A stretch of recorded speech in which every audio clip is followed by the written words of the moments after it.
Com a decadência do Império Romano e os povos bárbaros entrando cada vez mais na Península Itálica, as características demográficas da Europa iriam mudar para sempre.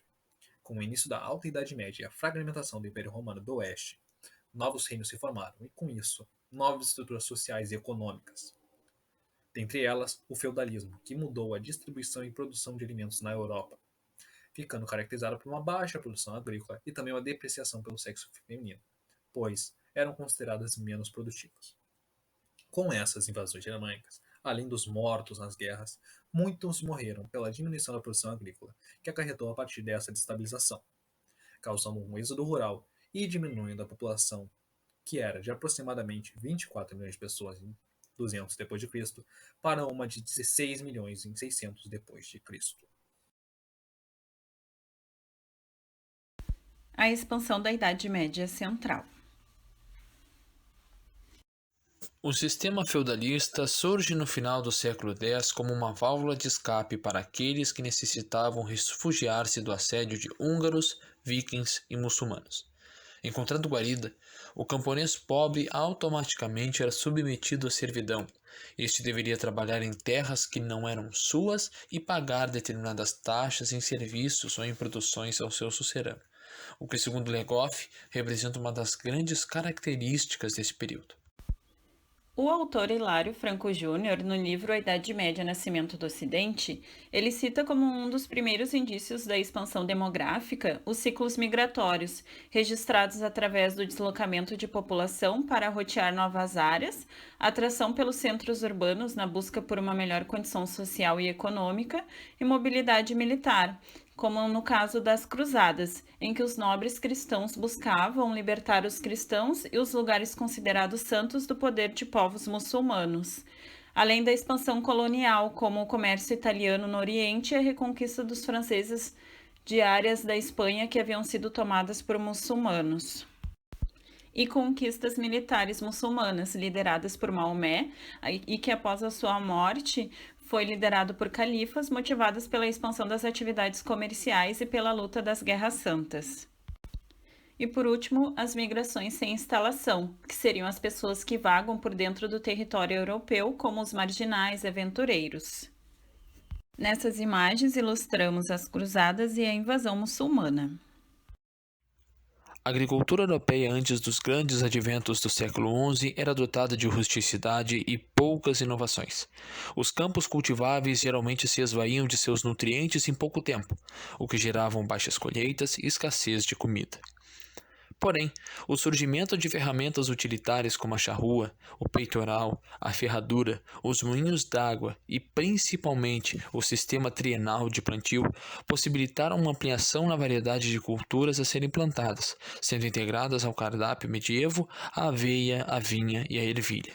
A suavização do clima também permitiu ao medievo uma grande estabilidade para plantar e desenvolver a agricultura.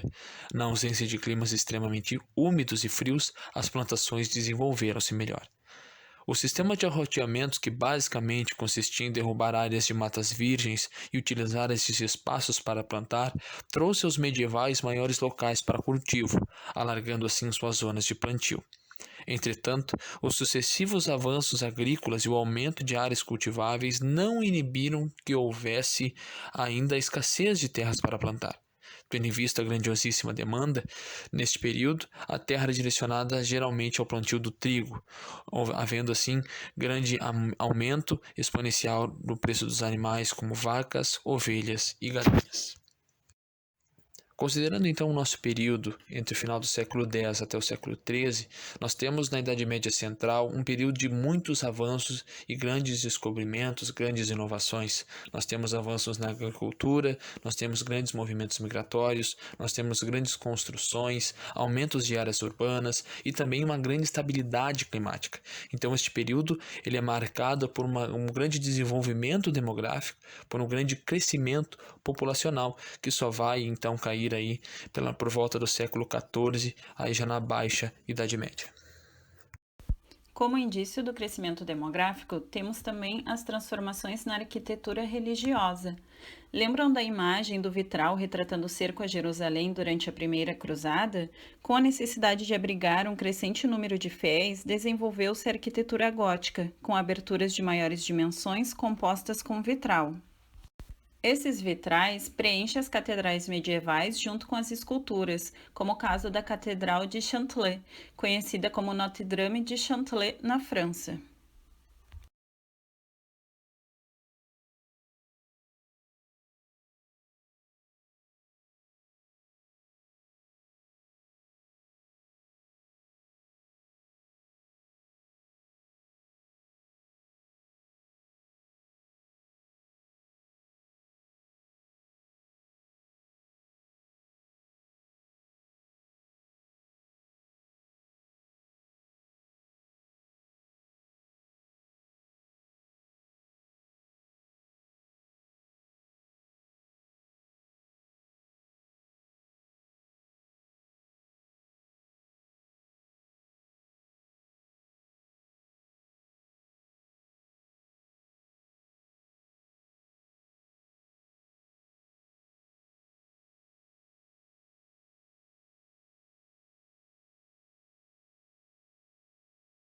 Para falar sobre o início da Idade Média, precisamos necessariamente falar sobre a desintegração gradual do Império Romano do Ocidente, que em 476 d.C. se extinguiu em sua totalidade, após muitos anos de investidas externas, problemas militares, revoltas internas e outros tantos fatores. As invasões de diversas tribos ditas bárbaras em seu território ocasionou um êxodo para os campos, pois o povo aterrorizado estava incerto e temendo muita violência, e isso não tardaria para que acontecesse uma nova reestruturação social, não sem muitas disputas e trocas de culturas, ocasionando lentamente na criação do que a gente conhece hoje em dia por Europa.